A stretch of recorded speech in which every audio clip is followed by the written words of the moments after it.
Adopté. Un article additionnel avant l'article 10 qui est présenté par Éric Ciotti. Le 39. Monsieur le Président, la directive 2008 du 16 décembre 2008, dite directive retour, impose que doit être systématiquement proposé à un étranger en situation irrégulière soumis à une OQTF la possibilité de quitter volontairement le territoire français dans un délai qui ne saurait être inférieur à 7 jours. Aujourd'hui, nous sommes à 30 jours. Ce délai me paraît excessivement important et je propose de revenir à ce délai de 7 jours qui s'inscrit parfaitement en conformité à ce que prône la directive européenne, puisqu'on stigmatise souvent les règles européennes comme trop laxistes en matière d'immigration. En l'occurrence, c'est la législation française qui est plus souple que ce qu'imposerait la directive européenne. Donc je propose de se mettre en conformité avec cette directive et de revenir à 7 jours pour ce délai proposant de quitter volontairement le territoire. Madame la rapporteure. Défavorable, c'est un amendement qui n'a rien de spécifique à l'asile, mais qui aurait éventuellement sa place si tant est que... bon, bref. Mais voilà, dans le texte dont M. Binet est le rapporteur, et par ailleurs, 7 jours pour le départ volontaire, vous avez raison, c'est le plancher prévu par les directives, mais vous-même, quand vous étiez dans la majorité, n'avez pas prévu cette disposition, mais plutôt 30 jours. Donc je vous renvoie au vote que vous avez déjà émis. Tout n'a pas été parfait dans cette période. Oui.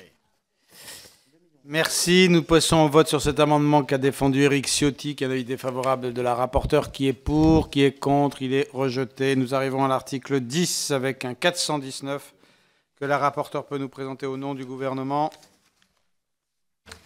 C'est un amendement qui précise que le contentieux des décisions de clôture ne relève pas de la CNDA, mais bien des tribunaux administratifs. Donc ça, voilà, c'est un amendement de correction. C'est un amendement de conséquence d'un amendement déjà adopté. Très bien, il est adopté par la commission, puisque c'est un élément de correction. Monsieur Ciotti, le 40.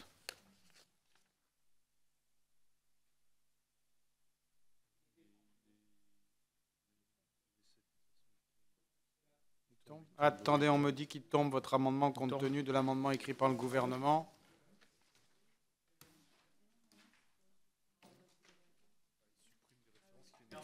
Oui, oui. Donc nous sommes au 358. Il tombe. Le 358 qui est présenté par là. Et à 3 et 4 de l'article 10 et rappelle que l'objet et les délais de recours devant la CNDA sont en facteur commun aux deux procédures, que ce soit ordinaire ou accélérée, et précise que pour la procédure normale, le principe est la collégialité assortie du délai de jugement de 5 mois. Très bien, je le soumets au vote de la commission qui est pour, contre, il est adopté. Le 284, Monsieur Robillard. Je crois que M. Larrivé faisait judicieusement remarquer que seul le pape était infaillible, et encore a-t-il fallu préciser que c'était uniquement dans le cadre de ces bulles pontificales. Et là, un homme seul peut évidemment se tromper, une femme seule également, et donc c'est un argumentaire en faveur de la collégialité. Je pense qu'elle est particulièrement importante dans le cadre de la Cour nationale du droit d'asile, puisque il y a une composition très particulière, puisque l'un des membres est proposé par le haut-commissaire aux réfugiés, en tout cas son délégué en France. Ce qui lui permet d'avoir une connaissance très particulière, évidemment, de la situation dans les pays. Et je pense qu'il est bon que, y compris quand on est sur une situation d'irrecevabilité, ce soit une formation collégiale qui apprécie la situation. Donc le sens de cet amendement est de rétablir la collégialité dans ce cas. Madame la rapporteure. Non seulement de rétablir la collégialité, mais vous proposez aussi d'allonger les délais de 5 semaines à 3 mois. Voilà, donc je suis défavorable pour ces deux raisons et principalement pour le fait que vous allongez les délais alors que tout le projet de cette réforme est précisément de les réduire. voilà, puis par ailleurs, on aura dans l'hémicycle de beaux débats sur juge unique, collégialité. Voilà. Et il y a d'autres amendements qui peuvent vous rassurer sur l'activité de la Cour. Donc, avis défavorable de la rapporteure. Je propose de voter. Qui est pour? Qui est contre? L'amendement est rejeté. Le 131 de M. Coronado. Oui, moi je ne touche pas au délai, vous le voyez bien, Madame la rapporteure. Donc je me contente simplement de rétablir la collégialité, puisque aucune urgence ne justifie en fait que la CNDA statue en formation de juge unique. Cette nouvelle formation de jugement, qui n'a jamais existé d'ailleurs au sein de la CNDA, ne permettra, vous le savez, pas d'économie budgétaire vraiment, ni de redéploiement d'effectifs, dès lors que les formations de jugement collégial actuelles ne comportent qu'un seul juge professionnel. En conséquence, le passage des formations collégiales aux formations de jugement en juge unique aurait pour seul but d'éliminer de la formation de jugement les rapporteurs et les représentants du HR, comme l'a indiqué mon collègue Robillard. Je crois que ces assesseurs apportent une expertise technique et géopolitique précieuse sur des dossiers d'asile qui sont souvent complexes juridiquement, géopolitiquement et même humainement. Donc moi, je suis pour le maintien de la formation de jugement collégial. Madame la rapporteure. Oui, je suis défavorable à cet amendement, mais ça me permet de préciser que juge unique, ce n'est pas audience privée. Les audiences seront publiques. Tout le monde pourra y assister. Je préciserai dans un amendement ultérieur que juge unique, ce n'est pas un juge unique sans rapporteur.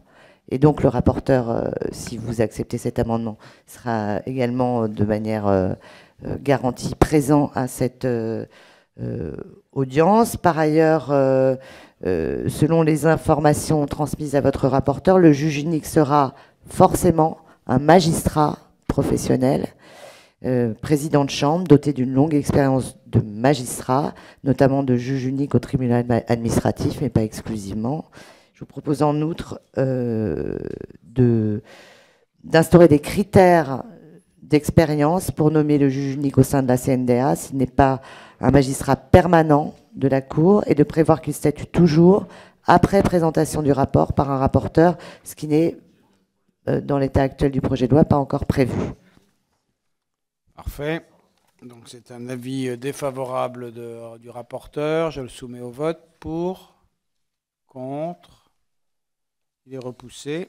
Madame Mazetier, votre amendement de simplification rédactionnelle est donc adopté par la commission. Le 132 de Monsieur Coronado. Ben oui. Cet amendement vise à prévoir une procédure de retour à la collégialité pour la CNDA en fonction des besoins de l'affaire, comparable à la sortie de la procédure accélérée prévue par l'OFPRA en première instance. Une sorte d'amendement de repli, puisque mon amendement, si j'ai bien compté, a été rejeté tout à l'heure. Je vous confirme, j'avais bien compté. L'avis du rapporteur sur le 132. En fait, votre amendement, Monsieur Coronado, est satisfait par l'amendement que nous venons d'adopter, qui, au-delà de l'amélioration rédactionnelle, spécifie la possibilité pour le président de la CNDA de renvoyer toute affaire en formation collégiale dès lors qu'elle soulève une difficulté sérieuse en droit ou en fait. Donc, je vous propose de retirer l'amendement 132. D'accord, l'amendement est retiré. Madame Dubié pour le 165. Oui, merci Monsieur le Président. L'objet de cet amendement est de substituer au chiffre 5 le chiffre 12. En effet, il nous semble que l'encadrement du délai à la Cour nationale du droit d'asile ne doit pas se faire au détriment de la qualité du processus d'examen et de prise de décision. Et donc, tout en préservant l'intention du législateur de traiter plus rapidement les procédures accélérées, il convient donc de maintenir à minima un délai de 3 mois pour l'examen des recours par la CNDA. Et si vous m'y autorisez, Monsieur le Président, je défendrai le 166 juste derrière qui remplace le chiffre 5 par le chiffre 8. Voilà. Merci. Madame Guittet, peut-être d'ailleurs pour le 11. Il est défendu, très bien, merci. La rapporteure, peut-être. Oui, je suis défavorable à cette série d'amendements qui proposent un allongement des délais. Par ailleurs, c'est pas forcément un service à rendre à la Cour que d'allonger les délais, parce que sinon, elle n'aura pas les moyens nouveaux qui lui sont accordés pour assumer justement les objectifs qui lui sont désormais fixés. C'est impératif d'aller vite, je le redis, c'est impératif d'aller plus vite, de reconnaître plus vite le statut ou de traiter plus vite les recours contre les décisions de l'OFPRA. C'est un des grands objectifs de la réforme. Merci beaucoup. Donc, il y avait 3 amendements qui concernaient ces questions de délai, le 165, le 166 et le 11. Je vous propose de passer au vote sur ces 3 amendements qui ont un avis défavorable du rapporteur, qui est pour le premier, le 165, qui est contre, l'amendement est repoussé. Même avis et même vote sur les 2 autres amendements qui suivent, ils sont repoussés. Le 360 est rédactionnel, déposé par la rapporteure. Le 29 de M. Ciotti. Oui, Monsieur le Président, cet amendement vise à supprimer l'octroi automatique de l'aide juridictionnelle en cas d'appel devant la CNDA.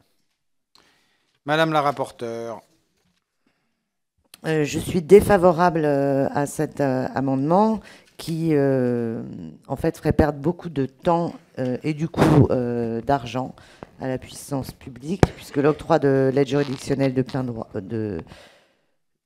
plein droit, alors que là, vous proposez qu'elle soit sur demande et examinée au cas par cas, cela suppose de maintenir en CADA les demandeurs d'asile. Donc je ne vous rappelle pas les prix de journée, ou de maintenir l'allocation temporaire d'attente, ou demain, si nous adoptons ce texte, l'allocation de demandeurs d'asile, pendant le délai d'instruction de l'aide juridictionnelle. Donc en fait, je crois que votre amendement nous coûterait très très cher. Non, je ne le retire pas. Je partage naturellement pas votre argumentation et j'ai un raisonnement très exactement inverse, puisque je considère que c'est ce dispositif qui coûterait très cher et qui rallongerait considérablement les délais et qui donc va à l'encontre des objectifs supposés de ce projet. Merci, monsieur le député. Nous votons sur votre amendement 29, qui a un avis défavorable de la rapporteure. Qui est pour? Qui est contre? L'amendement est rejeté. Madame la rapporteure, le 361. Oui, je propose la suppression d'un cas d'aide juridictionnelle automatique. C'est quand la demande est irrecevable, puisque la Cour n'examinera pas le dossier au fond. Donc, ce n'est pas la peine d'accorder l'aide juridictionnelle dans ces cas-là. Très bien. Je soumets au vote. Qui est pour? Qui est contre? Il est adopté. Le 314 de Madame Coutel.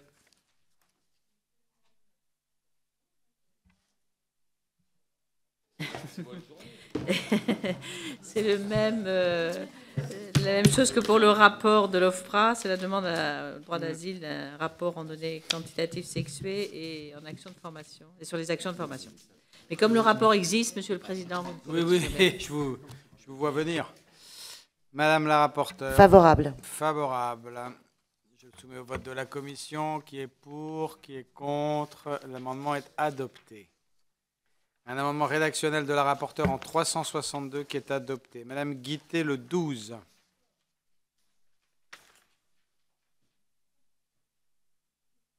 Allô?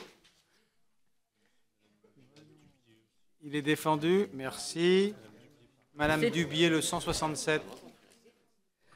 Oui, c'est le même amendement. Ça propose effectivement l'intégration du rapporteur à la formation de jugement à la place d'une personnalité qualifiée. Cela nous semble renforcer la cohérence de la jurisprudence et simplifierait la gestion logistique des audiences. Effectivement, cette proposition d'amendement est issue d'une des conclusions du rapport d'évaluation. Est-ce que Madame Guittet veut rajouter un mot? Je veux rajouter que cet amendement a été très bien défendu par Madame Dubié. Est-ce que la rapporteure a été convaincue? Non. Non. Le rapporteur est un acteur essentiel de la procédure à la Cour nationale du droit d'asile et il est même le seul à avoir instruit le dossier de manière approfondie. Et il faut le reconnaître, le dire, etc. Il présente à la Cour un rapport établissant les éléments de fait et de droit relatifs à chaque demande d'asile, mais il ne prend plus part au délibéré depuis le 16 août 2013. Cet amendement traduit une demande de certains rapporteurs de la Cour, mais moi je n'y adhère pas. La formation de jugement comporte un président qui est un magistrat professionnel et 2 assesseurs, l'un, comme vous l'avez dit, du HCR, l'autre nommé par le vice-président du Conseil d'État sur proposition des ministres présents au conseil d'administration de l'OFPRA. Je vous rappelle que nous avons diversifié les ministres présents au conseil d'administration de l'OFPRA. Le projet de loi prévoit que les assesseurs soient désormais nommés en raison de leurs compétences dans le domaine juridique et politique, ce qui est là aussi une avancée positive du texte. Donc je considère que le rôle du rapporteur doit se limiter à éclairer les membres de la formation de jugement. Voilà, c'est pour toutes ces raisons que je vous propose de retirer ces amendements. Alors, Madame Dubié, est-ce que vous retirez le vôtre parce que Madame Guittet ne peut pas retirer le sien? Je le retire. Voilà, l'amendement de Madame Dubié est retiré, celui de Madame Guittet ne peut pas l'être, et donc du coup je propose de voter sur cet amendement avec un avis défavorable de la rapporteure. Qui est pour, qui est contre, il est rejeté. Le 319 n'est pas défendu. Le 363 est un objectif de coordination, d'harmonisation défendu par la rapporteure.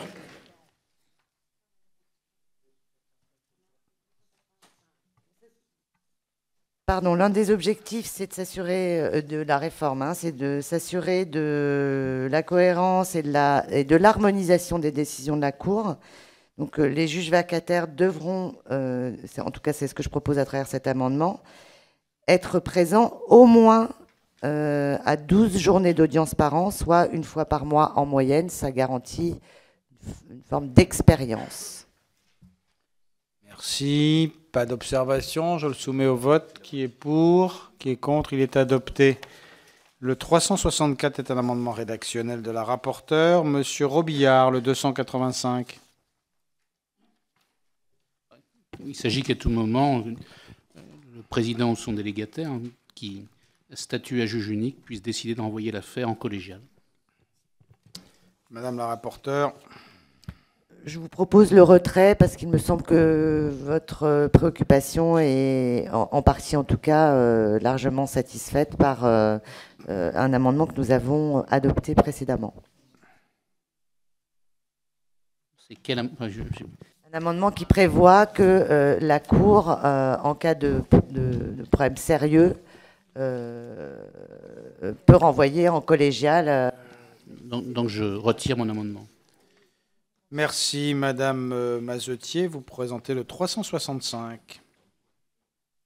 Là encore, il s'agit d'introduire des critères d'expérience s'agissant de la désignation des juges uniques à la Cour, en cohérence avec l'objectif d'harmonisation des décisions de la CNDA. Cet amendement propose qu'un magistrat non permanent qui n'aurait jamais eu à connaître du contentieux de l'asile au cours de sa carrière ne puisse pas être désigné juge unique sans avoir au préalable participé à des audiences en formation collégiale pendant au moins 1 an. Et par ailleurs qu'une personnalité qualifiée, souvent dénommée assesseur, qui par définition est vacataire à la Cour, est également une certaine expérience du contentieux de l'asile en formation collégiale. Il ne pourrait donc être nommé juge unique qu'après 3 ans d'ancienneté minimum à la Cour nationale du droit d'asile. En revanche, il laisse à la Cour la possibilité de nommer un magistrat permanent juge unique, car ne pourront être nommés présidents permanents que des magistrats ayant au moins 15 ans d'expérience en juridiction administrative et qui auront déjà eu à statuer en juge unique au sein de la juridiction administrative. Merci. Des observations sur cette suggestion? Je n'en vois pas. Je le soumets au vote. Qui est pour? Qui est contre? Il est adopté. Le 367 présenté par la rapporteure. Alors c'est un amendement qui propose la possibilité pour le requérant de demander le huis clos. et le huis clos de droit en cas de viol, de torture ou d'acte de barbarie accompagné d'agression sexuelle. Parce que les faits relatés peuvent être particulièrement douloureux et peuvent justifier la possibilité pour le requérant de demander ce huis clos, cette confidentialité. Le président de l'information de jugement ne pourra pas s'y opposer si la requête repose sur des faits de viol, de torture, d'acte de barbarie accompagnés d'agression sexuelle. Monsieur Coronado, le 133 est du même oui, acabit. et du même, sauf qu'en effet, on limite pas ce droit pour le requérant à demander un huis clos à la référence aux faits de barbarie, de torture ou de viol. Je pense qu'il y a des situations de vulnérabilité qui ne s'appliquent pas à la liste que fournit la rapporteure dans son amendement. Et je pense que c'est un droit fondamental que de permettre au requérant de pouvoir demander un huis clos s'il estime ne pas pouvoir être en mesure de faire le récit, de répondre aux questions. Et voilà, donc je pense qu'il ne faut pas limiter ce droit. Alors, nous allons d'abord discuter sur le 367, présenté par la rapporteure. Qui est pour? Qui est contre? Il est adopté. Le 133 de M. Coronado, Madame la rapporteure, qui a été présenté, il tombe. Ouais. Madame Crozon, le 237.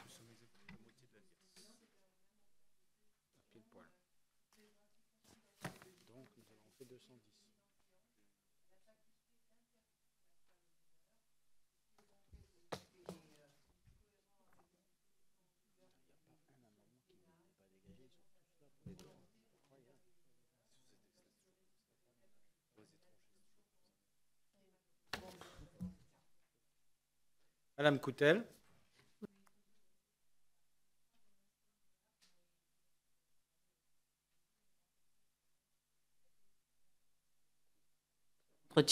Sont en entretien.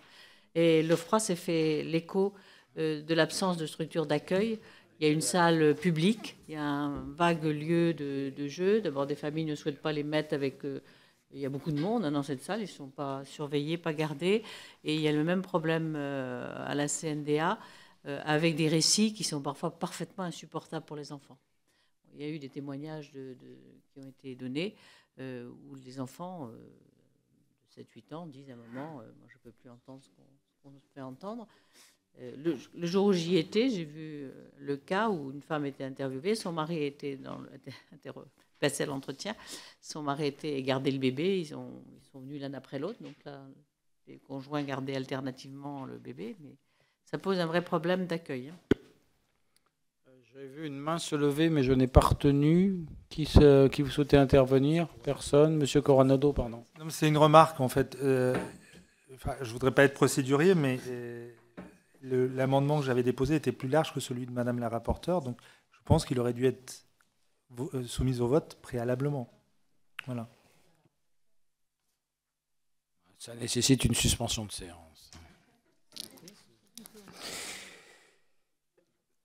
Très bien.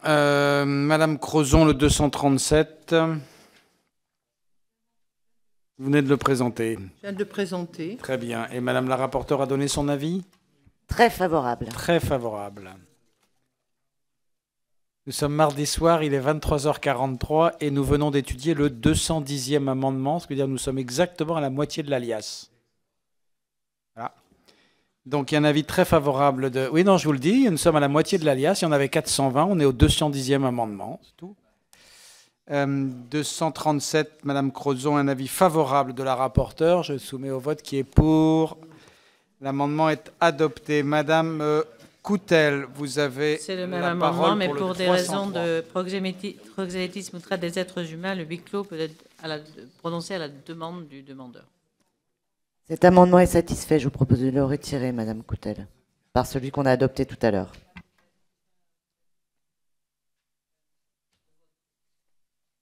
Il a été retiré ou pas? C'est pas le même? Ah bah si, à partir du moment où le huis clos était tout à l'heure demandé par la victime et que là il est de droit à partir du demandeur. Bon, très bien. Donc il est maintenu et donc il a un avis défavorable de la rapporteure.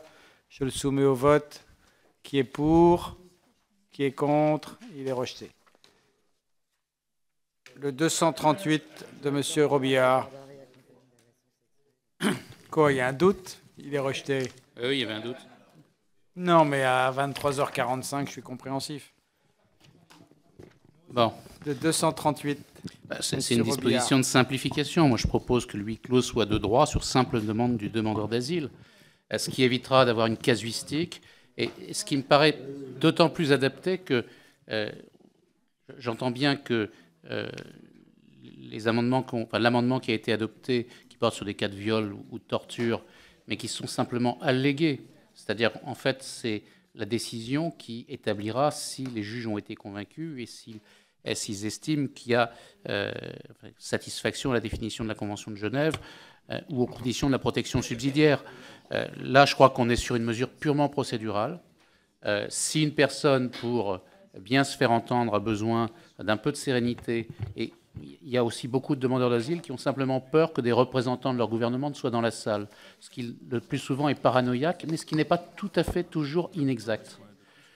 Donc voilà des éléments qui font que pour une raison ou une autre, à savoir soit la nature des persécutions, soit la nature du régime, qui font qu'un demandeur d'asile peut souhaiter le huis clos. Je crois que s'il exprime cette demande, elle pourrait être satisfaite. Je ne vois pas quelle considération d'ordre public, même s'il est bon que la justice soit publique, permettrait de s'y opposer.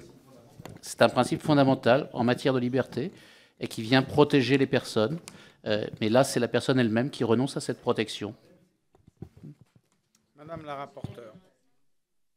Oui, moi j'ai effectivement, pour des raisons que j'ai pas pu indiquer d'ailleurs, j'ai proposé de restreindre cette possibilité, le huis clos de droit, au fait de viol, torture, acte de barbarie accompagné d'agression sexuelle. Voilà. Dans ces cas-là, j'ai proposé, et nous avons adopté, que le huis clos soit de droit si le requérant le demande. Dans les autres cas, je propose que le requérant puisse le demander, mais que le juge continue à décider lui-même si il procède au huis clos ou au contraire s'il continue à une audience publique, quoi. Voilà. Donc ça se discute. Je comprends les arguments que vous avancez, mais voilà la proposition que j'ai faite. Jean-Yves Le Bouillonnec. On voit bien que là, il y a une contradiction entre ce qu'on recherche, effectivement, qui est de protéger la personne contre un certain nombre de paramètres, et ce que représente la publicité d'un débat en droit. Le principe, c'est la publicité des débats qui garantit d'ailleurs la personne qu'il n'y ait aucun processus déviant. Donc, on voit la limite. Et la limite, elle est trouvée par quoi? On peut concevoir des principes de plein droit que le juge requiert. Pour le reste, il faut laisser au magistrat, au juge, la possibilité d'apprécier. Sans quoi, on porte atteinte à ce qui est l'inverse, parce qu'il y a beaucoup de gens qui, dans le monde, voudraient être jugés publiquement. Je m'excuse de le dire. Le caractère public étant d'ailleurs une des conditions. Donc c'est pour ça qu'il faut peut-être quand même ne pas trop entamer la capacité du juge à apprécier la pertinence qu'il y a à faire droit. Et systématiser à la demande, là, ça me paraît un peu Monsieur Coronado. Je comprends parfaitement ce débat. Il y a deux principes qui s'opposent. Moi, je me référerais aux auditions organisées d'ailleurs par Madame la rapporteure. On a eu ce débat sur la vulnérabilité, d'ailleurs, où les associations disaient que c'était difficile, en fait, de restreindre les motifs qui pouvaient justifier un diagnostic de vulnérabilité. D'ailleurs, il y a même eu une passe d'armes, en fait. Parfois, on se comprenait mal sur le fait que on avait l'impression que, sans que ce soit les mots utilisés, que certains pouvaient prétendre que, à partir de ce principe-là, on aurait une sorte de prime à la torture. Donc, moi je crois qu'il y a plusieurs difficultés dans cette affaire. D'abord, la vulnérabilité, comme on l'a dit et comme les associations ont pu le dire au moment des auditions. Ça ne peut pas se limiter à des faits comme vous les énumérez, parce qu'il y a des situations qui sont beaucoup plus complexes, qui sont beaucoup plus difficiles à exprimer. Et d'autre part, et même dans la liste que vous énumérez, il y a une difficulté.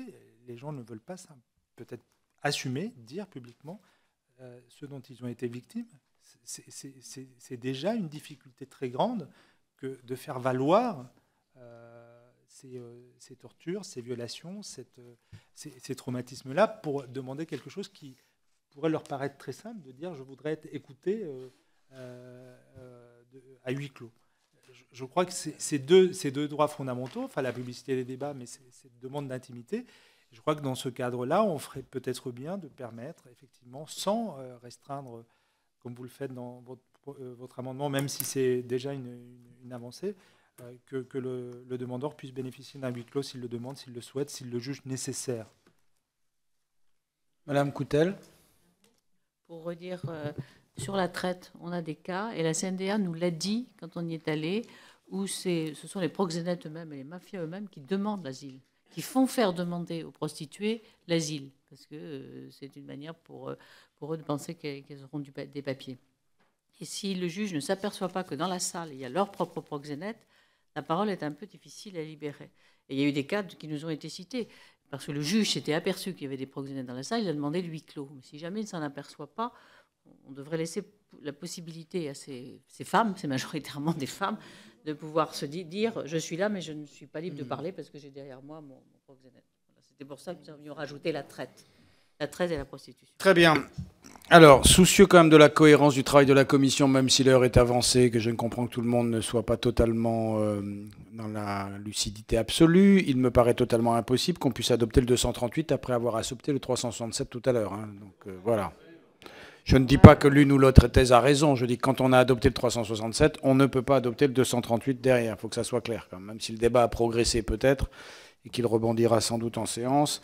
Il y a un avis défavorable de la rapporteure par parallélisme des formes. La commission rejette donc le 238. Nous sommes au 366 de Madame Mazotier. Oui, c'est pour préciser que le rapporteur... Je pense qu'il y a un petit problème de méthode, Monsieur le Président, parce que ce n'est pas nous qui choisissons l'ordre dans lequel les amendements sont adoptés. Non, mais vous avez raison, bon. Sauf que comme c'est moi qui préside, on va faire comme je viens de dire. L'amendement a été rejeté. Le 366 de la part de la commune de la rapporteure.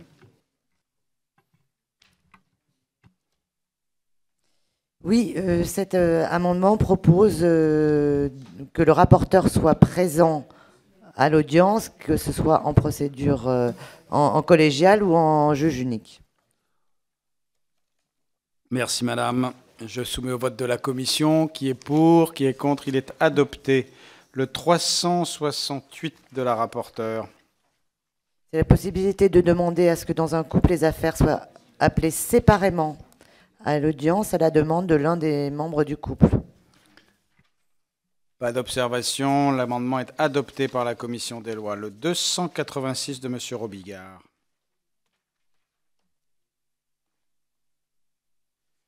Écoutez, comme on vient d'adopter à travers les articles que nous avons discutés jusqu'à présent, d'une part le système des clôtures, d'autre part nous avons même, après les avoir retravaillés, maintenu des irrecevabilités. Aujourd'hui, des audiences peuvent avoir lieu, puisque les amendements qui prévoyaient la collégialité ont été rejetés, il y aura des audiences à juge unique. À partir de ce moment-là, je trouve que la nécessité des ordonnances ne se fait plus sentir et qu'elle fait même doublon avec le système clôture et irrecevabilité plus juge unique qui est développé. C'est la raison pour laquelle, lorsque les ordonnances, c'est un rejet pur et simple du recours, sans que le demandeur d'asile ait pu s'expliquer, si ce n'est par le recours dont il a saisi la Cour, mais il n'y a pas d'audience. Donc on est là pour le coup sur une décision effectivement à caractère judiciaire, mais qui ne satisfait pas aux dispositions minimales. Il n'y a pas d'audience. Donc la publicité dont nous avons discuté avec M. Le Bouillonnec n'existe à l'évidence pas, et qu'on est dans une justice qui n'est absolument pas satisfaisante, même s'il faut lui reconnaître la qualité de la rapidité, de l'efficacité, parce que quand on juge sur dossier, ça va beaucoup plus vite, mais ce n'est plus de la justice. C'est la raison pour laquelle je souhaiterais que, compte tenu des améliorations que nous avons apportées au système procédurale de la Cour nationale du droit d'asile, on en tire la conséquence que l'article 733.2 n'est plus nécessaire et que celui-ci soit supprimé. Madame la rapporteure, le 286. Oui, avis défavorable, parce que retirer cette possibilité à la Cour reviendrait à rallonger les délais de jugement de la Cour pour des affaires qui ne le méritent pas. Merci. Je le soumets au vote de la commission. Qui est pour? Qui est contre? Il est adopté. Madame Mazotti, le 300... Pardon? Il est rejeté, oui. Ah, j'ai dit l'inverse? Pardon. Autant pour moi. Minuit moins 5. Ouais, on n'est pas sûr qu'on aille jusqu'à 1 heure. 369. Madame la rapporteure. Il s'agit de rappeler la nature contradictoire du contentieux devant la Cour, sauf lorsque cela peut compromettre la sécurité du demandeur, la sécurité nationale ou la sécurité des sources d'information. Très bien, je le soumets au vote de la commission. Qui est pour? Qui est contre? Il est adopté. Le gouvernement présente un amendement 421, Madame la rapporteure. C'est un amendement qui est de cohérence. C'est un vrai amendement qui est un amendement encadrant les conditions dans lesquelles l'enregistrement sonore de l'entretien FRA peut être invoqué à l'appui d'une contestation devant la Cour nationale du droit d'asile. Je vais vous donner un avis favorable. Avis favorable du gouvernement sur l'amendement du gouvernement. Qui est pour? Qui est contre? Il est adopté. Et un amendement de coordination en 370 qui est adopté par la commission. Ça nous permet de nous prononcer sur la totalité de l'article 10. Qui est pour? Qui est contre? L'article